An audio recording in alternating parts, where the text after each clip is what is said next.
Howdy, this is just another quick update on the new houseboat construction. We have this side completely done.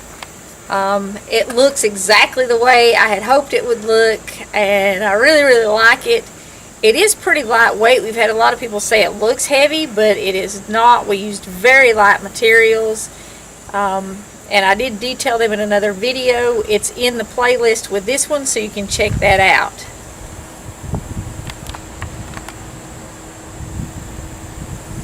This side's all closed in, and we have about half of the strips on it. We also have the front closed in. The only part of the boat that's not completely closed in is the back, and we've still got about half the strips on the rest of the boat to do. But we're getting really close to having it completely dried in now. We have the inside all laid out pretty much, and everything is fairly well fixed where it's going to be. We will cover the inside with some type of paneling. We're not sure exactly what we're going to use yet, and it will be all finished off really nice. We haven't even started the wiring yet, so we're not going to obviously finish the inside off until we get all of our wires run for electric, sound, the controls for the boat. All that stuff will be concealed.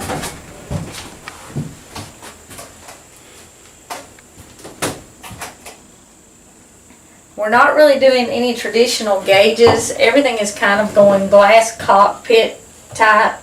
We'll have a tablet here.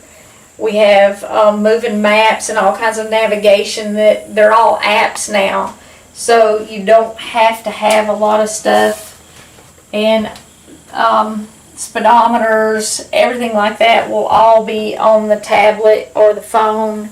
We do still have our depth finder, of course, because even though that stuff is on the moving map app, you really kind of want a backup for that. You don't want to run into something that's in the middle of the lake that you can't see.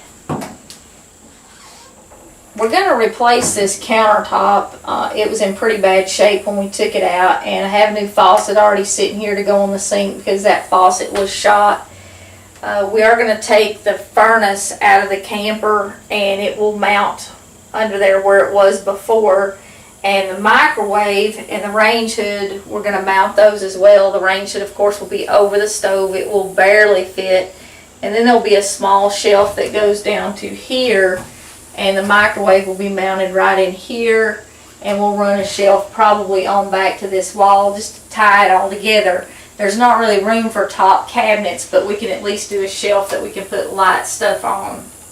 After a lot of debate and consideration and research, we did decide that we wanted to go ahead and move the console up front. We feel like it will be safer and it will be easier to navigate. Now all we have to deal with is getting 25-foot cables to run it up there. And that's going to put our bed back here directly across from the table that also makes a bed. And the only thing bad about this design is that the two beds will almost touch. Now the main bed over here will fold up during the day and then pull out at night. And I'm going to kind of share that design with you. It's a design that I found on the internet. We'll be building it in here when we do it.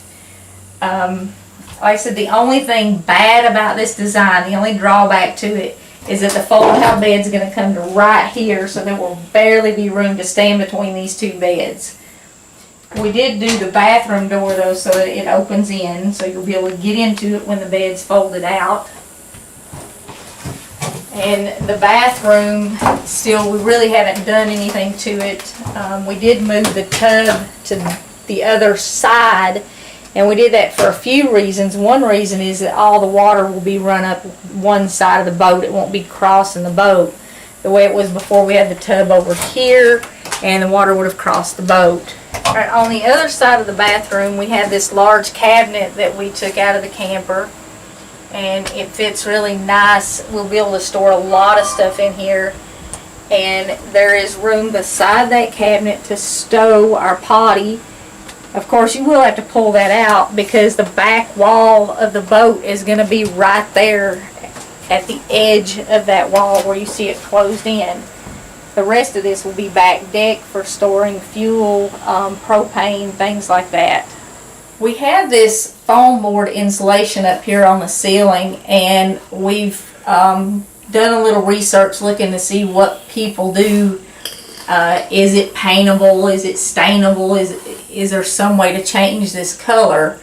And you can paint this with latex paint. It doesn't damage it and it sticks. So we probably will be painting this, and we haven't decided if we're going to stain the wood or if we're going to paint it so that it kind of blends in.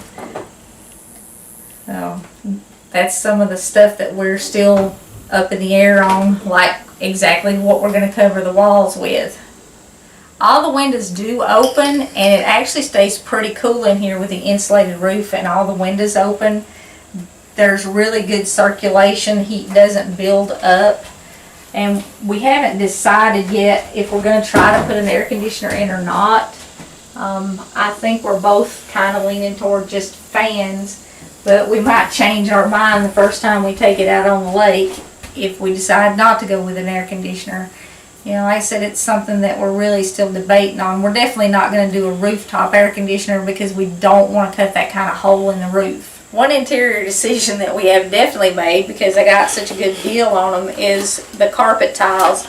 We had kind of decided to use carpet tiles anyway, and I just came across these, and I picked up enough of them to do the whole boat and have some extra ones. They are really, really thin, and they are really, really light. And it just so happens that they match the color that we already have on the seat that we're putting by the console, captain's seat. So that worked out well. But we have these, and that will be the flooring. Like I said, they're so light, and they'll be really easy to replace. Weight is a factor on everything you do in a project like this. So we appreciate you joining us. Please don't forget to click like and subscribe so you can keep up with these videos, and we'll see you next time.